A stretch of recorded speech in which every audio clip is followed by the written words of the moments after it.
3, 2, 1.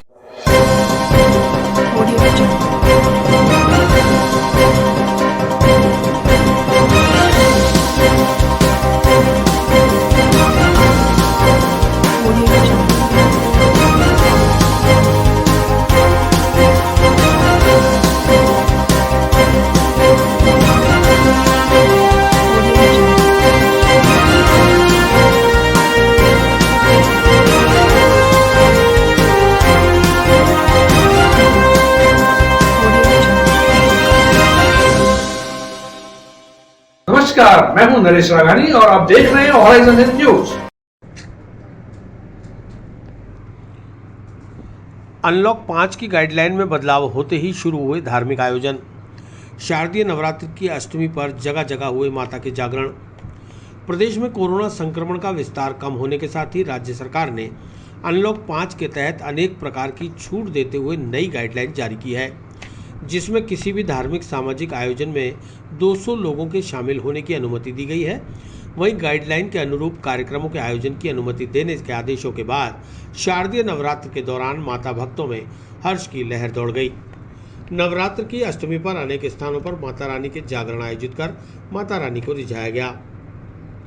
ऐसा ही एक धार्मिक आयोजन पहली बार जोसगंज BL नगर स्थित DC फार्म हाउस में स्थानीय पार्षद भावना दिलावर चौहान और आदर्श मंडल के कोषाध्यक्ष दिलावर चौहान के सौजन्य से आयोजित किया गया, जिसमें भजन गायक जॉन अजमेरी, अमित अजमेरी व देवाशीष म्यूजिकल ग्रुप के कलाकारों ने माता रानी की भेंट और भजन सुनाकर भक्तों को भक्ति रस में सराबोर कर दिया।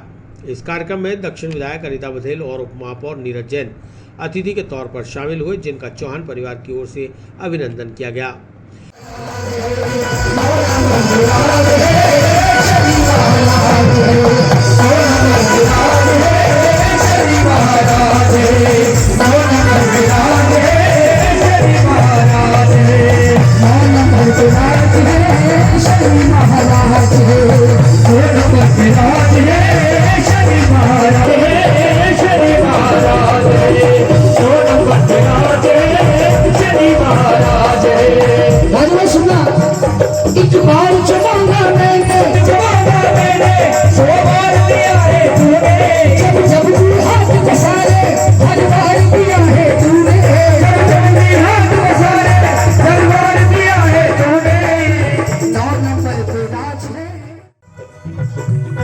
आपसे सिर के मुँह से नैना मिला के तो से नैना मिला के मुँह से नैना मिला के मुँह से नैना मिला के। दीवाना अपने गुरु के लिए,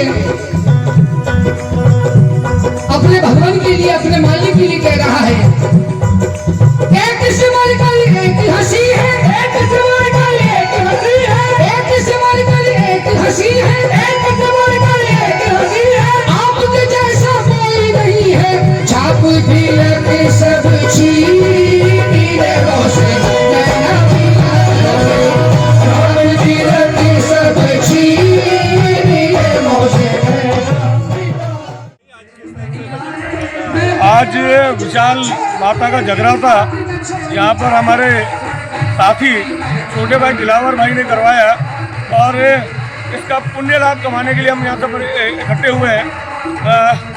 नवरात्र के इस पावन पर्व पे फिर अष्टमी के दिन जिस प्रकार से ये भजन संध्या है, पूरे क्षेत्र के निवासियों के लिए पुण्यार्जन का एक बहुत अच्छा सौभाग्य का मौका है। हम सब ने आज यहाँ पर भजन संध्या का लाभ उठाया है। हमने ये पुण्य कमाया कि नवरात्रि के मौके पर जिस प्रकार से कोरोना काल के बाद में एक सामान्य जनजीवन का जीना स्टार्ट हुआ है, हम माता जी से यही प्रार्थना करते हैं इस भजन संध्या के माध्यम से कि आने वाले दिन में ये आपातकाल दूर हो और इस कोरोना की महामारी से मुक्ति मिले और सबका सबका जीवन जो है सामान्य रूप से चले और वापस देश प्रगति के पथ पर बढ़े। नहीं, निश्चित रूप से ऐसा लग रहा है कि हम हमारे पुराने दिनों की ओर लौट आए हैं और वापस माता के जगराते, जगह जगह भजन संध्याएं, जागरण होने लगे हैं और आमजन अपने जो धार्मिक जो क्रियाकलाप है इस अष्टमी के दिन नवरात्र में कर पा रहे हैं। आज हमने यहाँ जोशगंज डीसी फार्म स्थित एक भजन पहला प्रथम जागरण रखा है, जिसकी शुरुआत बहुत ज़रूरी थी क्योंकि कोरोना महामारी के बाद ऐसा कोई भी भव्य आयोजन नहीं हुआ और लोग बागों को भक्ति भाव का माहौल जगाना बहुत ज़रूरी था। इसलिए हमने यहाँ जागरण का आयोजन किया, जिसमें यहाँ के सभी आस पड़ोस के भक्तों ने बहुत बढ़ चढ़ कर हिस्सा लिया और इस कार्यक्रम की शोभा बढ़ाई। तो मैं आपके चैनल के माध्यम से उनको धन्यवाद देना चाहूँगा कि वो यहाँ बता रहे हैं और उन्होंने हमारे कार्यक्रम को बहुत अच्छा शोभा बढ़ाई। जो कोरोना गाइडलाइन कल सरकार ने जारी करी है, उसको और ज़्यादा अच्छे रूप से सरकार पेश कर सकती थी, लेकिन उन्होंने कुछ पाबंदी अभी भी डाली है कोरोना गाइडलाइन के कारण, जिसके कारण चलते प्रोग्राम को हमने छोटे रूप में करा है। अगर कोरोना गाइडलाइन के तहत पूर्ण तरह से खोल लिया जाता तो ये बहुत बड़ा भव्य आयोजन था, लेकिन हमने इसे पूर्ण छोटे रूप में करते हुए हमने हमारा कार्यक्रम भी पूर्ण किया है। इसी तरह श्री दुर्गा महाकाली मंदिर रामगंज में चल रहे 63वें नवरात्र महोत्सव के अंतर्गत बुधवार रात मां दुर्गा की आराधना के लिए भजनों का कार्यक्रम रखा गया। मंदिर के पंडित त्रिजुनारायण दुर्गा पाठी ने बताया कि नवरात्र की नवमी के अवसर पर गुरुवार दोपहर 2 बजे से काली माता अपने अखाड़े के साथ नगर भ्रमण को निकलेंगी। कोरोना गाइडलाइन के मुताबिक शोभा यात्रा में 125-150 लोगों से ज़्यादा भक्तों की भीड़ शामिल नहीं होगी। लोगों से दूर से ही माता रानी के दर्शन करने की अपील की गई है। उन्होंने बताया कि काली माता अजमेर शहर के प्रमुख मार्गों से शोभा यात्रा के रूप में भ्रमण करते हुए रात 10 बजे पुणे मंदिर पहुंचेंगी, जहां शोभा यात्रा का समापन होगा।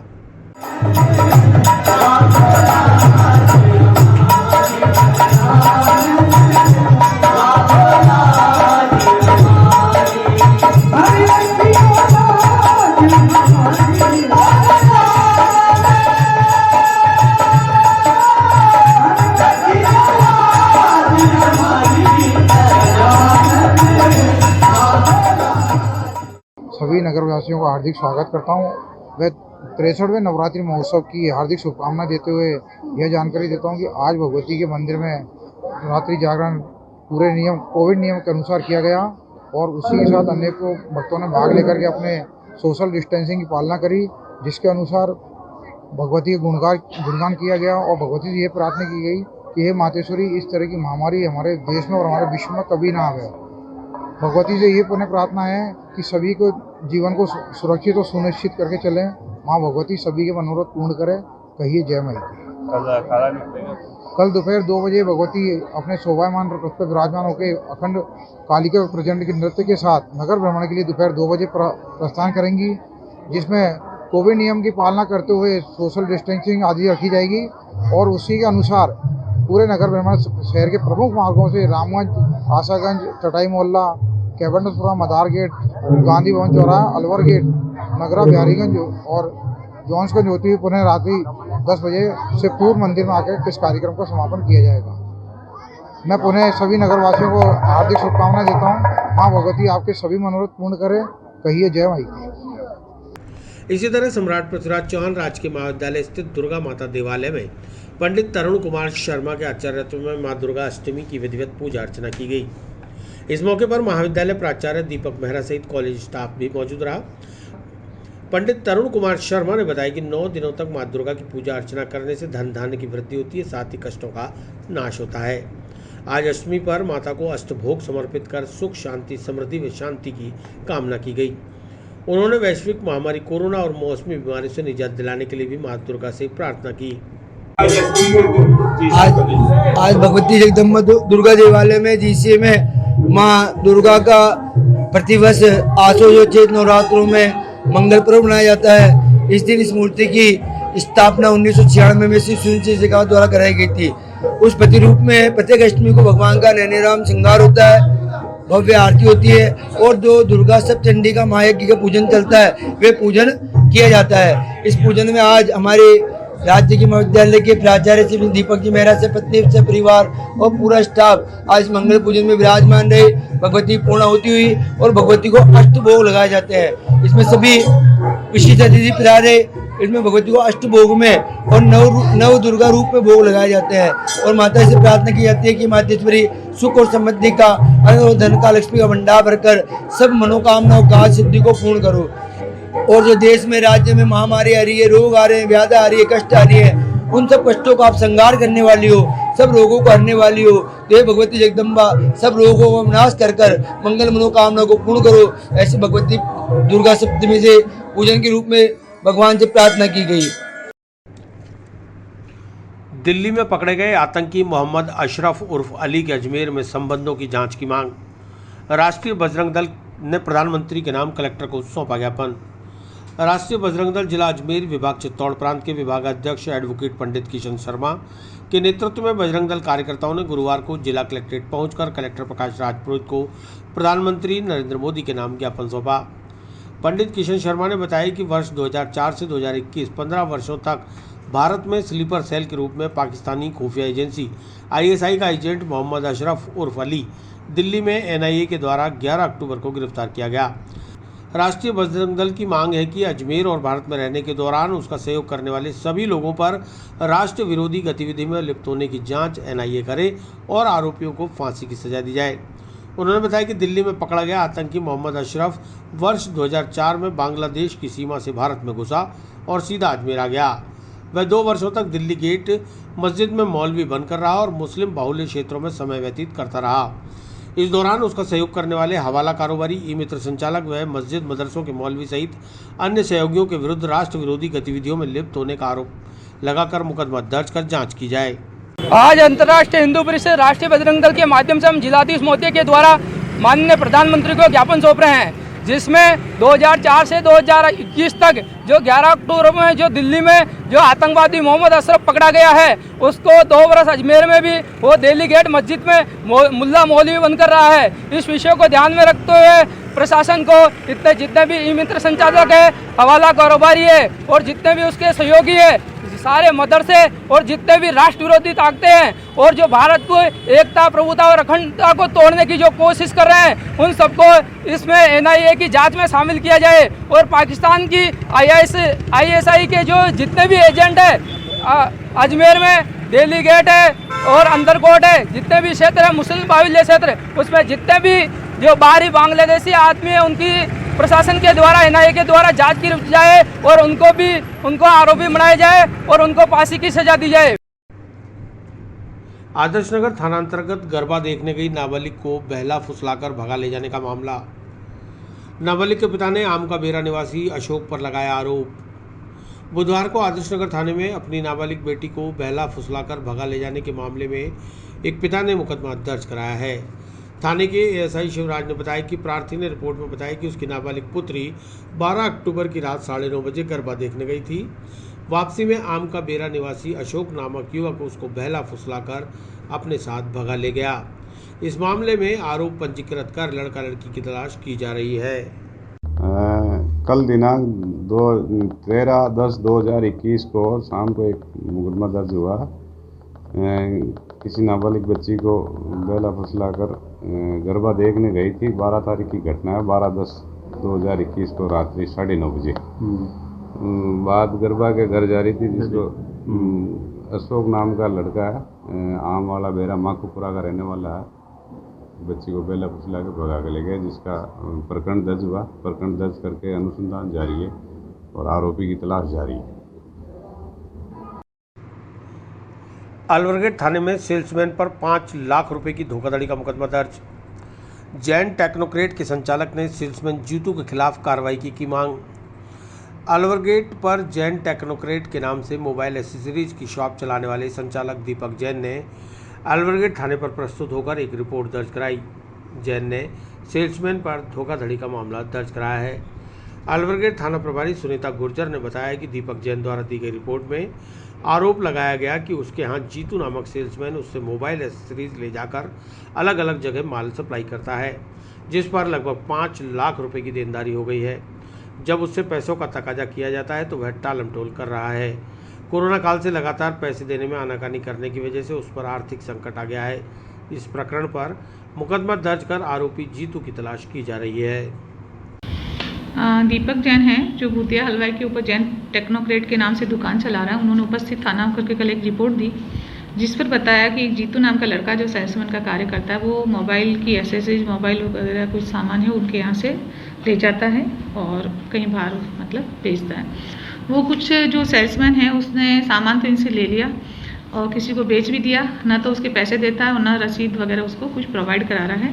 और जब उससे बोला गया तो वो टाल मटोल करता रहा और इस तरह से उसको न देता है न कोई बात करता है। इस बात पर इन्होंने उपस्थित थाना को रिपोर्ट दर्ज कराई, जिसपे मुकदमा दर्ज करके अनुसंधान है वो किया जा रहा है। रुपए का भी से मतलब 2-4 आइटम बताई जो मतलब कि अभी देना नहीं बता रहा है, कम से कम 5 लाख रुपए का करीब वो अपना हिसाब बता रहा है। तो अनुसंधान किया जा रहा है, जैसी कार्रवाई होगी वैसे आपको अवगत करा दी जाएगी। नवरात्र की नवमी पर 151 कन्याओं का पूजन, 6 कन्याओं को सौंपे सुकन्या समृद्धि योजना के कार्ड। फैसागर रोड सोनी नगर में कन्या पूजन के कार्यक्रम में जुटे भाजपा विधायक व कार्यकर्ता।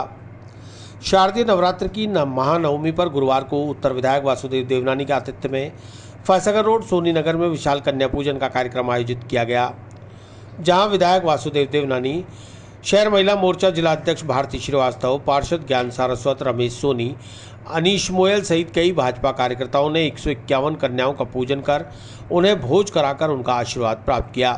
विधायक देवनानी ने बताया कि महानवमी पर कन्या पूजन के इस कार्यक्रम में 6 नवजात कन्याओं का पूजन कर उनके परिजनों को सुकन्या समृद्धि योजना के पंजीकरण कार्ड दिए गए। साथ ही पोस्ट ऑफिस में खाता भी खुलवाया गया ताकि भविष्य में वह इस योजना का भरपूर लाभ उठा सके। उन्होंने बताया कि बेटी बचाओ बेटी पढ़ाओ के आगे बेटी बढ़ाओ का नारा भी साथ जुड़ गया है। आज माता रानी से अरदास की है कि पूरे देश प्रदेश में बेटियां सुरक्षित रहें और आगे बढ़ें। आज नवरात्रि के पावन अवसर पर हमने 151 कन्याओं के पूजन का कार्यक्रम रखा है, ताकि माता जी का माता स्वरूप इन कन्याओं से आशीर्वाद मिले कि समाज में सुख समृद्धि आए, प्रसन्नता आए, सबके घरों पे सौहार्दपूर्ण वातावरण बने। और ये नवरात्रि भारतीय संस्कृति का एक विशेष रूप से अंग है, ताकि लोगों के मनों के अंदर कन्याओं के प्रति, मातृशक्ति के प्रति एक श्रद्धा का भाव जागृत हो। और वर्तमान में तो ये और ज़्यादा सामयिक बन गया है कि जिस प्रकार से समाज के अंदर हम दुष्कर्म की घटनाएं, अपमान की घटनाएं और छोटी छोटी बच्चियों के साथ जिस प्रकार की घटनाएं सामने आ रही हैं, वास्तव में निंदनीय तो है ही, लेकिन मन को झकोड़ने की वाली घटनाएं हैं।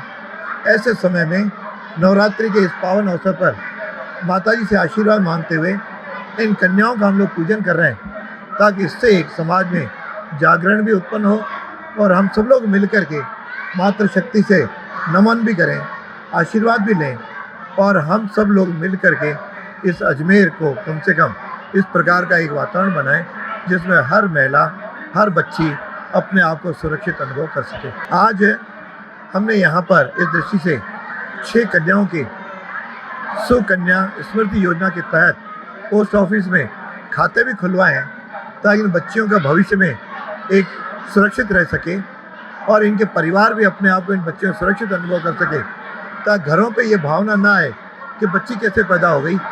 बच्ची भी बच्चे के समान है, इवन बच्चे से आगे बढ़ी है। हम केवल बेटी बचाओ बेटी पढ़ाओ की योजना तय, बेटी को सुरक्षित रखो, बेटी को आगे बढ़ाओ, इस प्रकार का संकल्प लेकर के हर परिवार आगे बढ़े, इस प्रकार का हमारा संकल्प है। वार्ड नंबर 66 में पार्षद कोष से विकास कार्यों का शुभारंभ। 10 लाख की लागत से गणेशगढ़ मंदिर की सीढ़ियों, दीवारों का जीर्णोद्धार, बोरिंग के साथ काऊ कैचर और कुओं पर जाल लगाने का होगा कार्य।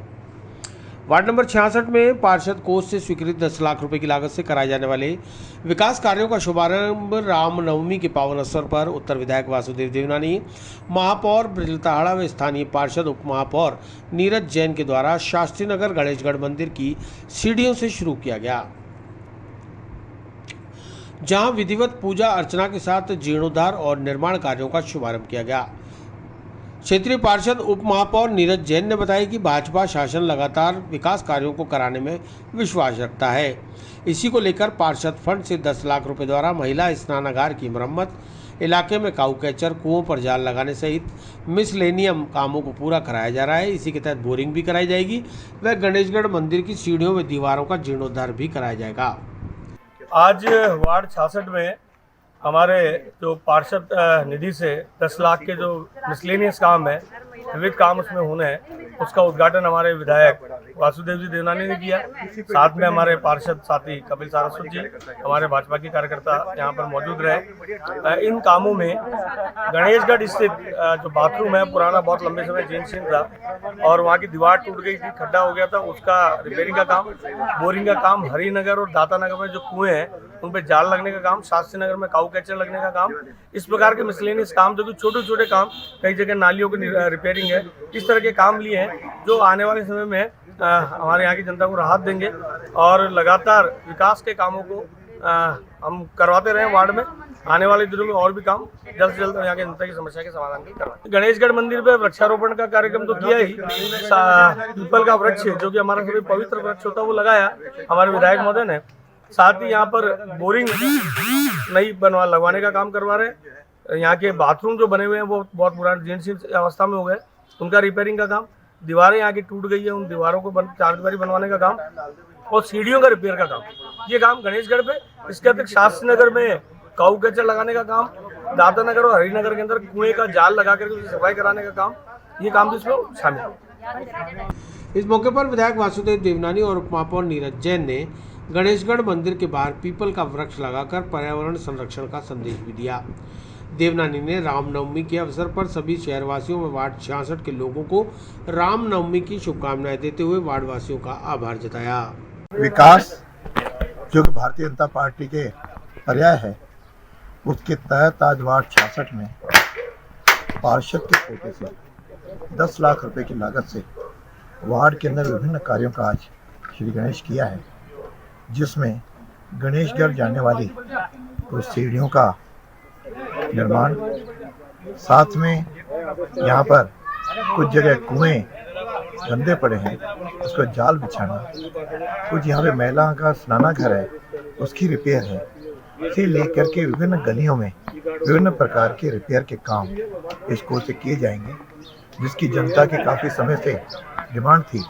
मैं समझता हूँ इससे निश्चित रूप से उनके जहाँ हमारे किए गए वादों की भी पूर्ति होगी, उनको राहत भी मिलेगी और साथ में इस विकास के काम से जो जन जन की कुछ समस्याएं थी छोटी छोटी, उन सबका भी निराकरण हो सकेगा। मैं वार्ड 66 के पार्षद नीरज जैन और इनकी पूरी टीम को अपनी ओर से शुभकामनाएं देता हूँ, बधाई देता हूँ और साथ ही आज अपने अजमेर वासियों को, प्रदेश वासियों को राम नवमी की, आज नवरात्रि का अंतिम दिन है, उसकी बहुत ढेर सारी शुभकामनाएं देता हूँ। माता रानी सबके जीवन में खुशियाँ लाए, सुख स्मृति लाए, प्रसन्नता लाए और सब परिवार सहित प्रसन्न रहें। इन्हीं कामनाओं के साथ एक बार पुनः वार्ड 66 के लोगों को बहुत बहुत बधाई देता हूँ। पुष्कर के प्रधान वराह घाट पर 17 अक्टूबर को होगा भजन संध्या का आयोजन। दिल्ली की प्रसिद्ध भजन गायिका निकुंज कामरा, आरुषि गंभीर और लुधियाना से प्रिंस छाबड़ा देंगे प्रस्तुति। पुष्कर के प्रधान वराघाट स्थित प्राचीन श्री रघुनाथ जी मंदिर के सामने 17 अक्टूबर को विशाल भजन संध्या का आयोजन होने जा रहा है। कोविड के बाद अनलॉक 5 की गाइडलाइन के अनुरूप आयोजित किए जा रहे इस कार्यक्रम के संयोजक पंडित शशिकांत शर्मा ने बताया कि तीर्थ गुरु पुष्कर राज की संध्या आरती के पश्चात शाम 7:30 बजे से आयोजित होने वाली भजन संध्या में सुप्रसिद्ध भजन गायक गोलोकवासी विनोद जी अग्रवाल के परिवार, दिल्ली की प्रसिद्ध भजन गायिका निकुंज कामरा, आरुषि गंभीर दिल्ली तथा लुधियाना से प्रिंस छाबड़ा भजनों की प्रस्तुति देंगे। कार्यक्रम कोविड-19 की गाइडलाइन के अनुरूप होगा। कार्यक्रम की तैयारियों को अंतिम रूप दिया जा रहा है। प्यारा लगे तेरा नीला पटका, प्यारा लगे तेरा नीला पटका, प्यारा लगे तेरा नीला पटका, प्यारा लगे तेरा नीला पटका, वो तेरे घूंघर वाले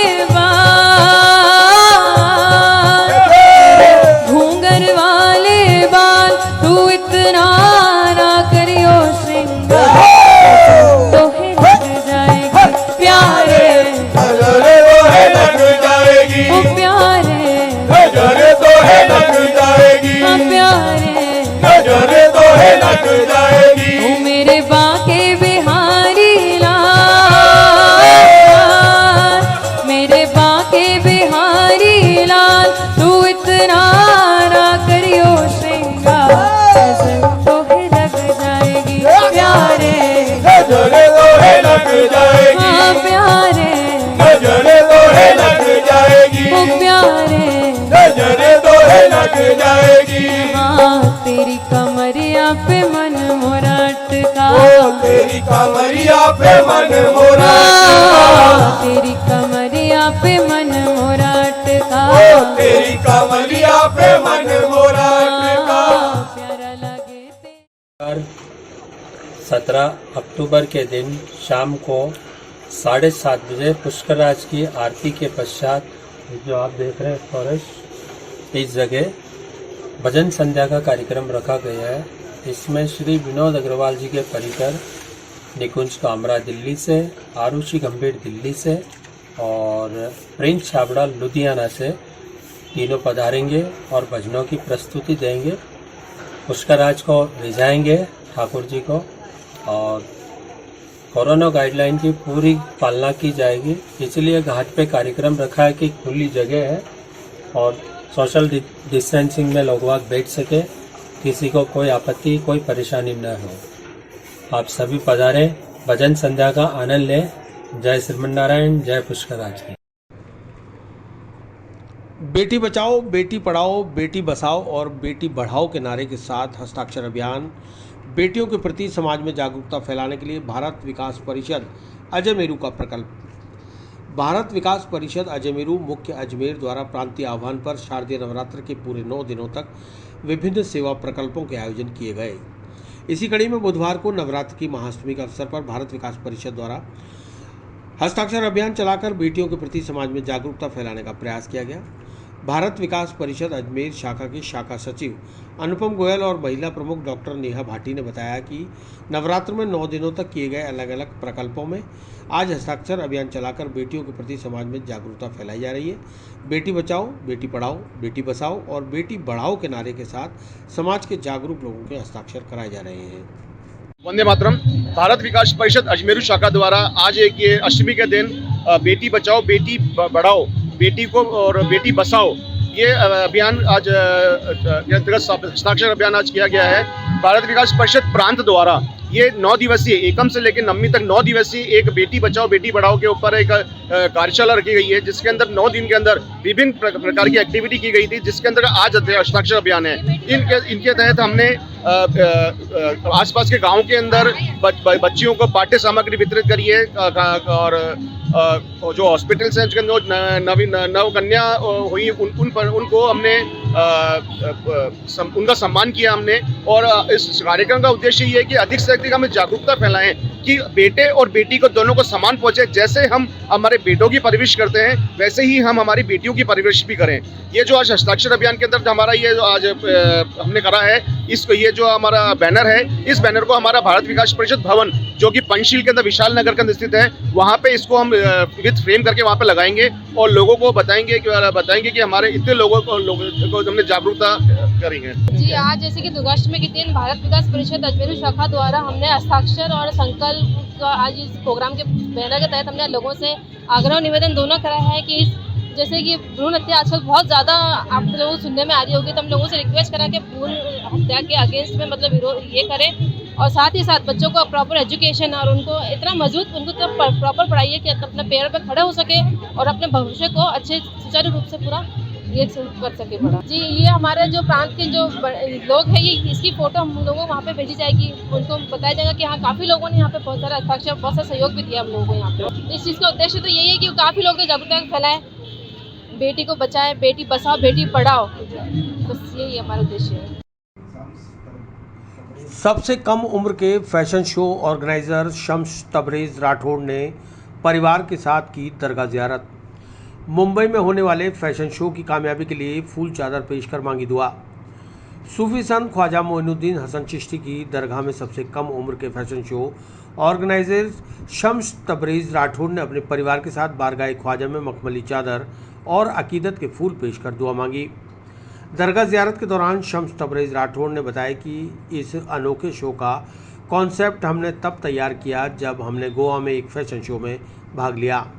मैंने और मेरे साथी जयंत बागड़ा ने अपने पेरेंट्स के सामने इस शो को करने की इच्छा रखी तो हमारे माता पिता भी इस निर्णय पर राजी हो गए और हमें सपोर्ट किया। उन्होंने आगे बताया कि इस टैलेंट हंट में सभी प्रकार के कलाकारों को मौका मिलेगा। इसमें हिस्सा लेने के लिए फ्री रजिस्ट्रेशन किया जा सकेगा। इसमें भाग लेने के लिए कोई उम्र की सीमा नहीं होगी और इसमें ना कोई टेक है, ना कोई रीटेक और ना ही कोई ऑडिशन होगा। इस अनोखे फैशन शो में ramp walk, reality show, choreography, photoshoot, makeover, grooming आदि शामिल रहेंगी। मुंबई में होने वाले इस इवेंट में 3 दिनों तक शो आयोजित किए जाएंगे। मेरे मम्मी डैडी ने कैसे ही वो करात रखा था, तो उधर से हम लोग को आइडिया मिला कि इसमें भी हम लोग ऐसा कर सकते, तो हम लोग ने भी करा। उसमें क्या था, उसमें 11 लोग थे और सबकी एज बहुत कम थी। हम लोग ने 40 एज लिमिट रखे और बहुत ज्यादा रखे। हम लोग ये कार्यक्रम मुंबई से करने वाले और ये 8, 9, 10 को इसकी तारीख रहेगी। हम लोग का मैसेज ये रहेगा कि अगर तुम्हारे बच्चे में ये करने की बहुत आस है तो उसको एक बार लाए, हम लोग उन लोग का टैलेंट निखारेंगे और देखेंगे कि उनके अंदर कितना टैलेंट है। मेरे मम्मी डैडी और हम लोग के टाइटल का नाम है हम हैं गली गाइस बॉयज एंड गर्ल्स। हम लोग अभी 5th स्टैंडर्ड में और हम लोग का बोर्ड ICSE है। जिला प्रशासन द्वारा अनुमति देने के बाद रामगंज थाना पुलिस ने श्री दुर्गा महाकाली मंदिर की शोभा यात्रा को रोका। विधायक अनीता बघेल ने कांग्रेस शासित राज्य की पुलिस पर लगाया तुष्टीकरण का आरोप। शारदीय नवरात्र में रामगंज स्थित दुर्गा महाकाली मंदिर द्वारा मनाए जा रहे 63वें नवरात्र महोत्सव के अंतर्गत गुरुवार को रामनवमी के अवसर पर दोपहर 2 बजे मां दुर्गा नगर भ्रमण को निकली। इस बीच काली माता अपने अखाड़े के साथ करतब दिखाते हुए शोभा यात्रा के रूप में मंदिर से निकली, लेकिन रामगंज थाना पुलिस ने रास्ते में ही शोभा यात्रा को रोक दिया। शोभा यात्रा में शामिल दक्षिण विधायिका अनीता बघेल ने बताया कि एडीएम सिटी से शोभा यात्रा के लिए पूर्व में इजाजत ले ली गई थी। बावजूद इसके रामगंज थाना पुलिस ने कांग्रेस राज में तुष्टीकरण करते हुए आज हिंदुओं के प्रमुख त्योहार पर व्यवधान डालने की कोशिश की है, जबकि मुख्यमंत्री अशोक गहलोत खुद व उनके मंत्री अशोक चांदना हजारों लोगों की भीड़ इकट्ठा करते हैं, उस पर कोई पाबंदी नहीं। दरगाह में महाना छठी पर हजारों लोगों की भीड़ सारे नियम कायदों को ताक में रखकर इकट्ठा हो जाती है, उस पर कोई पाबंदी नहीं।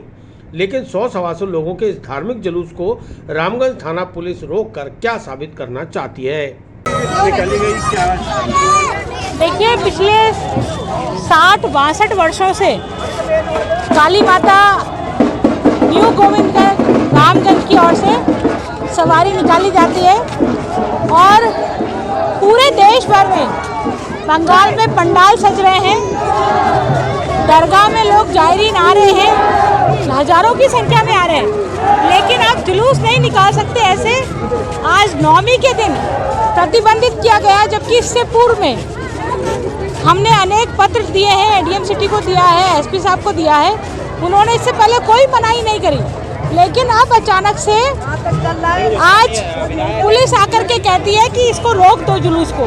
तो जब आपसे परमिशन मांगी गई थी तभी आप मना कर देते कि भाई हम परमिशन नहीं दे सकते, इसकी परमिशन नहीं है। 200 लोग धार्मिक जुलूस में भाग ले सकते हैं, धार्मिक कार्यक्रम कर सकते हैं। 200 लोगों से संख्या ज़्यादा नहीं है, मात्र 96 लोग हैं जो वास्तव में जुलूस की तैयारियों को लेकर के जुलूस को साथ, और हर वर्ष जुलूस निकलता है। लेकिन ये बहुत ही दुर्भाग्य की बात है कि प्रदेश में कांग्रेस की सरकार बैठी है जिसको हिंदुओं के रीति रिवाज, परंपराओं और से कोई लेना देना नहीं है। सिर्फ और सिर्फ तुष्टीकरण की नीति को अपनाते हुए सिर्फ एक समुदाय विशेष को छूट दी जा रही है, जबकि स्वयं अशोक गहलोत 3000 की सभा करते हैं। स्वयं अशोक गहलोत के मंत्री कल चांदना ने हजारों बच्चों को बुलाया स्टेडियम में और उनको वहाँ भूखे मारा, लेकिन इसकी कोई चिंता नहीं है। लेकिन लोगों की श्रद्धा से, लोगों की भावनाओं से ये कांग्रेस की सरकार खेल रही है और विशेषकर एक बहुसंख्यक समुदाय पर अत्याचार कर रही है। मैं तो ये कहूँगी कि उनकी धार्मिक भावनाओं को वो कुचल रही है। ये बहुत ही शर्मनाक है और बहुत बड़ा जो समुदाय है वो इसको बर्दाश्त नहीं करेगा। मैडम, 2 दिन पहले ही गाइडलाइन शुरू होती है, पहले गाइडलाइन निकाली जा सकती है। बिल्कुल 2 दिन पहले, हाँ 2 दिन पहले गाइडलाइन आई है। 2 दिन से पहले भी नहीं, उस गाइडलाइन के अकॉर्डिंग ही सबका कुछ काम हो रहा है, लेकिन उसके बावजूद भी नहीं करने दे रहे। पुलिस प्रशासन नहीं करने दे रहा। एडीएम सिटी को मैंने व्यक्तिगत रूप से बात करी आज से 5 दिन पहले, उन्होंने मना नहीं किया।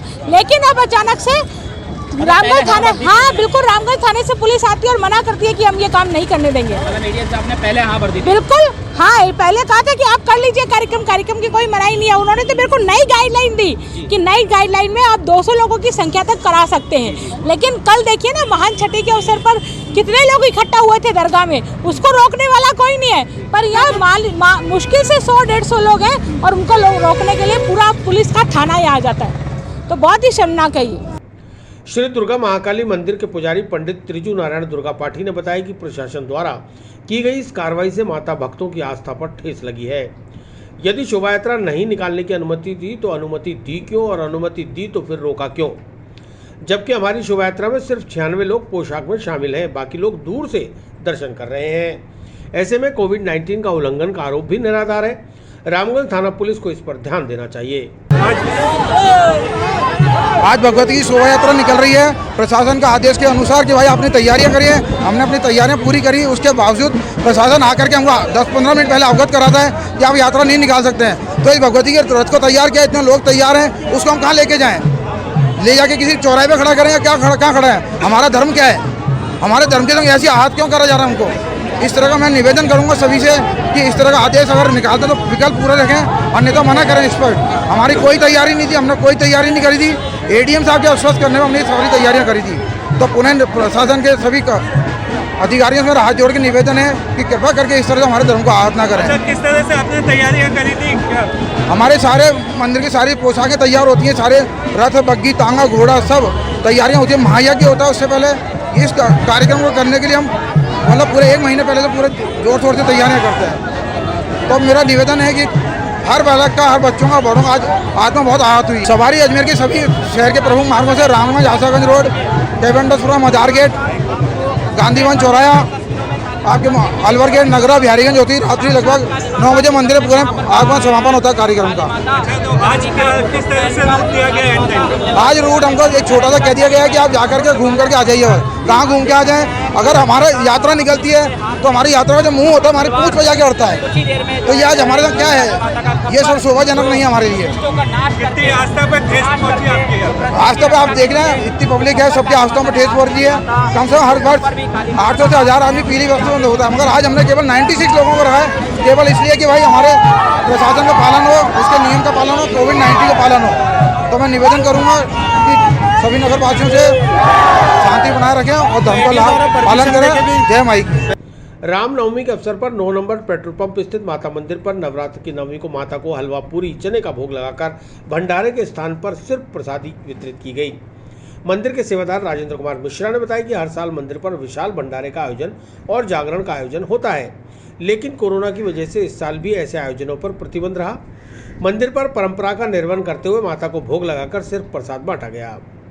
आज नवमी की पूजा करी गई है। पूजा के उपरांत कन्याओं को खाना खिलाया गया, उनको सबको प्रसाद दिया गया, नारियल तिलक ये इनके किया गया, बिस्कुट के पैकेट इनको दिए गए, पेन दिया गया, पेंसिल दिया गया। उसके उपरांत कोरोना गाइडलाइन को देखते हुए भंडारे का आयोजन और प्रसाद का आयोजन इस तरीके से किया गया है कि भीड़ इकट्ठी ना हो, अपने अपने प्रसाद लो और प्रसाद लेते हुए आदमी आगे बढ़ता रहे। कोरोना गाइडलाइन को देखते हुए हलवा, चना, पूड़ी, काची फल की सब्जी का प्रसाद है जो आने जाने वाले हर यात्री को, व्यक्ति को दिया जा रहा है। प्रभु से, माता रानी से यही प्रार्थना की जा रही है कि हमारे देश में आए हुए संकट को कम करते हुए जनहित में सबको इसका फायदा प्राप्त हो।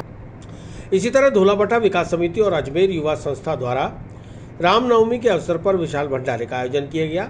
सुनील हुक्म ने बताया कि यह विशाल भंडारा धोलाबट्टा सेक्टर 3 में हर वर्ष आयोजित किया जाता है। इस मौके पर माता रानी को हलवा, पूरी, चने आदि का भोग लगाकर श्रद्धालुओं को भोज कराया गया। कार्यक्रम में युवा संस्थान के अध्यक्ष आकाश मेहता, सचिव चेतन मिश्रा, अंकित जोशी, लोकेश मिश्रा आदि का सहयोग रहा। द्वारा धौलाबाटा सेक्टर नंबर 3 में आज माता रानी का नवमी में भंडारा किया गया। ठीक है, ये भंडारा हर साल होता है, लेकिन पिछले 2 वर्ष से कोरोना काल की वजह से भंडारा नहीं कर पाए। और भंडारे में विभिन्न प्रकार के आइटम बने थे, 3-4 सब्जियां थी, हलवे थे, खीर थे, पूड़ी थी, भुज्जे थे, रायता था और भी कई तरह की सब्जियां बनी थी। और यहाँ कई लोगों ने आके भंडारा ग्रहण किया है। ये बहुत विशाल भंडारा होता है एक तरह से, लेकिन इसको थोड़ा सा शोषण रूप दिया गया है कोरोना काल की वजह से। राजस्थान माध्यमिक शिक्षा बोर्ड कार्यालय को कांग्रेस ने बनाया राजनीति का अखाड़ा। भाजयुमो देहात ने महामहिम राज्यपाल के नाम ज्ञापन सौंपकर कांग्रेस सेवा दल पर बोर्ड की गरिमा भंग करने का लगाया आरोप। भारतीय जनता युवा मोर्चा देहात के जिला अध्यक्ष अर्जुन नलिया के नेतृत्व में भाजयुमो कार्यकर्ताओं ने जिला कलेक्टर को महामहिम राज्यपाल के नाम ज्ञापन सौंपकर राजस्थान माध्यमिक शिक्षा बोर्ड जैसे सरकारी विभाग में कांग्रेस सेवा दल द्वारा बैठक का आयोजन कर बोर्ड की गरिमा भंग करने का आरोप लगाया है।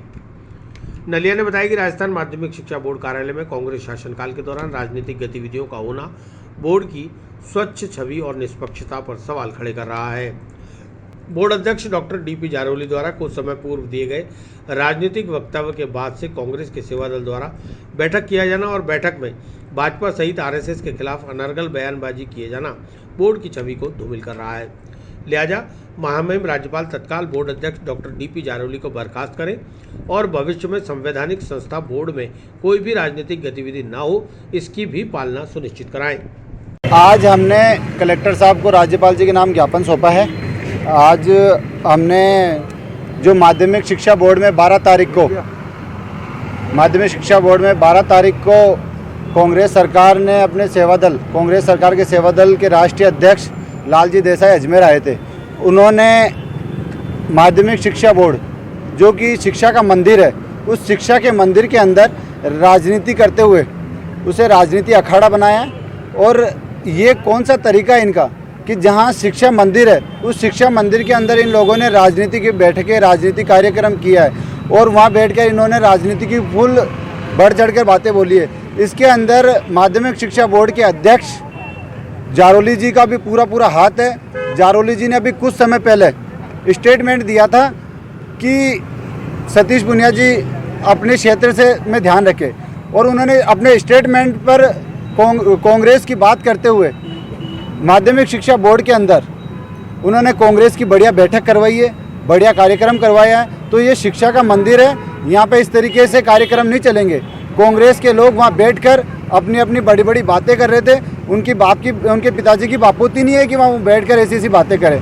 कांग्रेस के लोग बता रहे हैं कि हम सेवा का काम करते हैं। सेवा का काम करने के लिए आपको राष्ट्रीय स्वयं सेवक संघ की तरीके से काम करना होगा। आपको राष्ट्रीय स्वयं सेवक संघ की तरीके से देश और राष्ट्र की सेवा करनी होगी।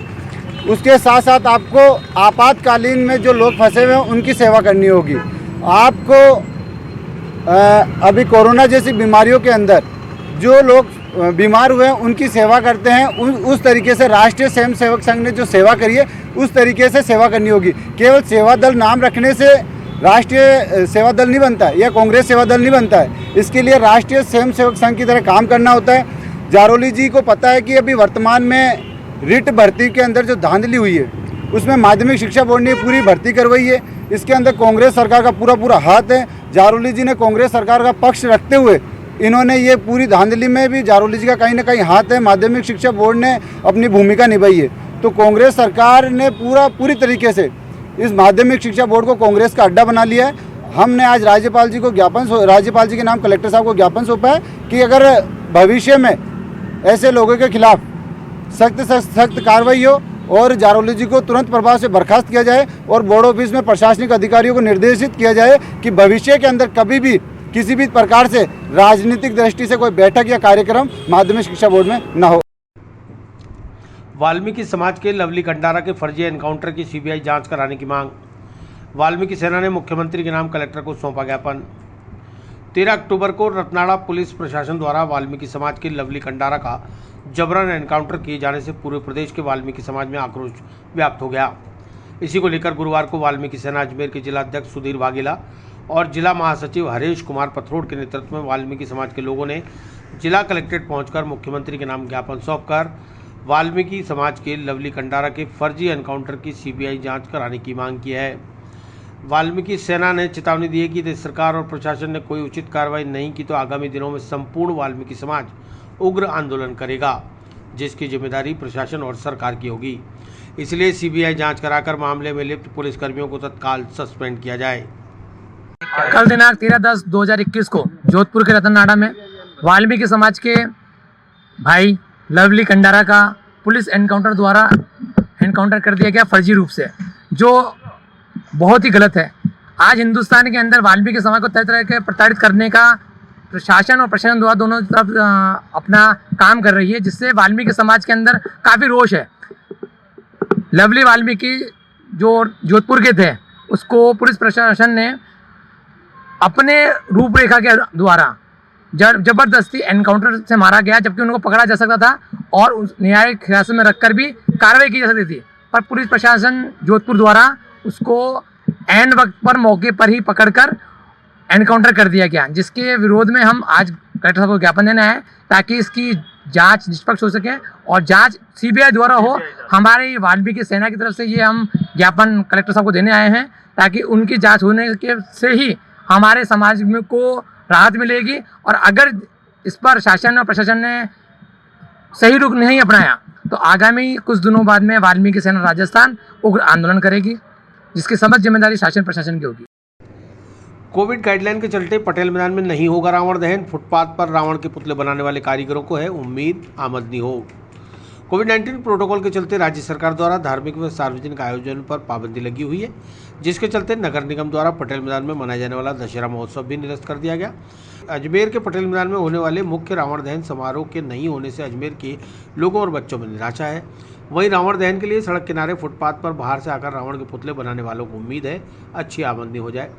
नसीराबाद रोड पहाड़िया पेट्रोल पंप के सामने सड़क किनारे रावण के पुतले बनाकर बैठे केकड़ी से आए कारीगर राजू और झीणी ने बताया कि उम्मीद के मुताबिक रावण की बिक्री नहीं हो पा रही, लेकिन उम्मीद है कल तक रावण बिक जाए। रावण बनाने के लिए 20,000 रुपया कर्जा लेकर यहाँ आए थे। कुछ माल जयपुर से मंगाया। बांस, कागज, लुगदी बनाने के लिए मैदा, लोहे के तार, सभी चीज़ों के भाव महंगाई की वजह से आसमान छू रहे हैं। लिहाजा पुतले बनाने के लिए मेहनत के साथ महंगा सामान भी खरीदना पड़ा है। यहाँ 200 से लेकर हज़ारों रुपए तक के रावण अलग अलग आकार में तैयार हैं। इंतजार है तो ग्राहकों का। हम 4 साल से बनाने आ रहे थे, कोरोना का वजह से 2 साल से फर्क पड़ रहा है, इन रावण की बिक्री नहीं होती है। बड़े बड़े रावण लागत लगा रखी है आपने? हमारी लागत 50,000 ऊपर हो जाती है, लेकिन 1 महीने से यहाँ काम कर रहे हैं, कोई गिराकी नहीं आ रही है हमारे। इस बार कोई उम्मीद है? उम्मीद तो है, लेकिन पब्लिक के ऊपर है। दशहरा जलाओ, इससे कोई फर्क नहीं पड़ता है, पटाखे तो मिल रहे हैं, ऐसी बात है। कितने रुपए से कितने रुपए तक का रावण है? 200 से लगा के 50,000 तक का रावण। अच्छा, तो आपने अभी जो रावण बनाए क्या बिक रहे क्या नहीं बिक रहे? नहीं बिक रहे हैं, ऐसा तो ले जा रहे हैं, छोटे बड़े एकदम लाएंगे, बिक रहे हैं, ले जा रहे हैं, बिक रहे हैं, ले जा रहे हैं। नहीं बिकते हैं तो फिर किस तरह से? वो तो फिर नहीं बिकेंगे तो हमारा घाटा हो जाता है ना। ठीक है। कहाँ से? केकड़ी से। इसमें हमारे परिवार का 6-7 जने लगे हुए हैं। कितने का कर्जा लिया आपने? लिया हुआ 20 से 1,000 का कर्जा। हम केकड़ी से आए, बनाने आए, लेकिन अब 2-3 दिन हो गए, आखिरी दिन रह गया, माल ऐसे कैसे पड़े हैं, क्या करें? कर्ज भी ले रखा होगा कहीं? हाँ, कर्जे कार्ड निकाल के लेके आए थे। बरसात के अंदर 2 दिन बाद यहाँ पे पाइपलाइन फूट गई थी, इसलिए ख़राब भी हो गए थे। हमने खर्चा भी लगाया सब कुछ के। 2-3 दिन के अंदर वापस हमारे को मेहनत पड़ी, सब कुछ करा। अभी ऐसे कैसे चल रहा है? कितने रुपए तक का रावण है? 600 का है, 1000 का है, 1500 का है, 2000 का है। ग्राहक है? गिराकी भी कम लग रही है, इस वजह से हम लॉकडाउन के वजह से भी कम। क्या लगता है आपको? अब क्या करें, हम पड़े हैं ऐसे कैसे रावण, हमारी भी मेहनत भी हमारे को वापस। कितने जने लगे हो वापस बनाने में? यहाँ पे 5, 6, 7, 8 जने हैं हम, कुल मिला के सारे ही।